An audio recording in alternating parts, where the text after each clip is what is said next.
घटना झालेली आहे आणि ज्या प्रकारे छत्रपती शिवरायांच्या पुतळ्याची घटना आहे याच्यावर कोणीच राजकारण करू नये असं माझं मत आहे।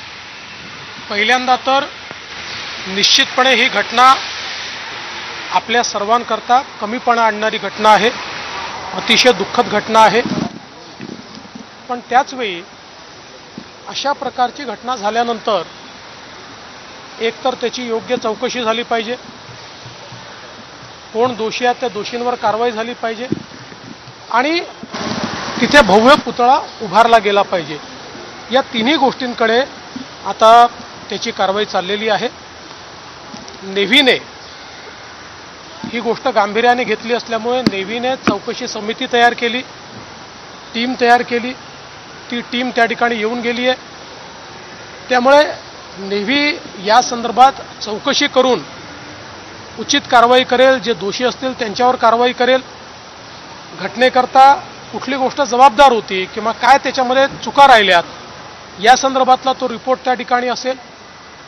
ऑलरेडी PWD विभागाने एक पोलीस कंप्लेंट केलेली आहे, FIR केलेला आहे। त्यामुळे त्यात जे सिव्हिलियन्स असतील त्यांच्यावर नेव्हीच्या रिपोर्टनंतर पोलीस विभाग देखील कारवाई करेल। त्यामुळे सगळ्या प्रकारची कारवाई त्या ठिकाणी होणार आहे। आणि दुसरं, माननीय मुख्यमंत्र्यांनी देखील सांगितलेलं आहे की आपण नेव्हीला मदत करून त्यांच्या मदतीनं त्या ठिकाणी एक भव्य अशा प्रकारचा छत्रपती शिवरायांचा पुतळा हा उभारणार आहोत।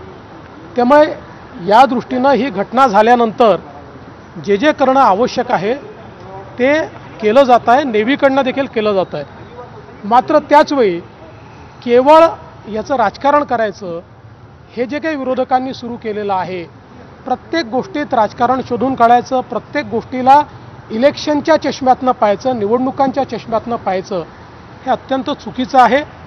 अशा प्रकारचं खालचं राजकारण त्यांनी करू नये। मी एवढंच सांगतो, राज्य सरकार, नेव्ही असेल, सगळ्यांनी एकत्रित येऊन ज्या काही चुका घडलेल्या आहेत त्या चुका त्या ठिकाणी पुन्हा घडणार नाहीत। ज्यांनी चुका केल्या आहेत त्यांना शासन होईल आणि छत्रपती शिवरायांचा भव्य अशा प्रकारचा पुतळा त्या ठिकाणी पुन्हा उभा राहील।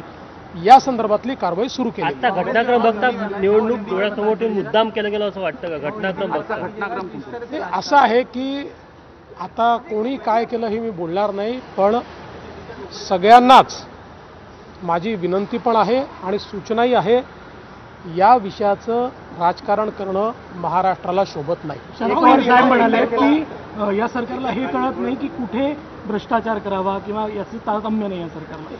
खरं म्हणजे शरद पवार साहेब ज्येष्ठ नेते आहेत, त्यांना हे देखील माहिती आहे की हा पुतळा नेव्हीने तयार केलेला आहे, हा काही राज्य सरकारने तयार केलेला नाही।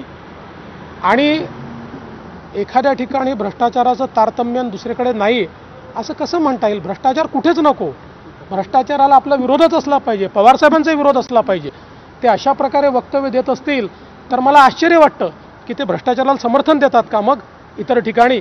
मला असं वाटतं हे राजकीय जे वक्तव्य आहेत ते राजकीय वक्तव्य केवळ निवडणुका डोळ्यासमोर ठेवून या ठिकाणी दिले जात आहेत। पवारसाहेबांसारख्या मोठ्या नेत्याला अशा प्रकारचं वक्तव्य करणं शोभत नाही। नारायण राणे साहेबांनी आंदोलन काळामध्ये पत्रकारांना तिथे असणाऱ्या अधिकाऱ्यांना धमक्या, नारायण राणे साहेबांनी आंदोलन दरम्यान तिथे पत्रकारांना अधिकाऱ्यांना धमक्या दिल्या। मला असं वाटतं की राणे साहेबांची बोलण्याची एक पद्धत आहे आणि ते नेहमी आक्रमक असतात बोलताना, पण कोणाला धमक्या वगैरे ते देतील असं मला वाटत नाही। भाऊ, बदलापूरच्या घटनेत गुन्हा दाखल झाल्यानंतर त्याचे संचालक आणि मुख्याध्यापक सगळे फरार झाले। जे कोणी ज्यांच्यावर गुन्हे दाखल झाले असतील ते कुठेही पळून गेले तरी त्यांना शोधून काढू आणि त्यांच्यावर कारवाई करू।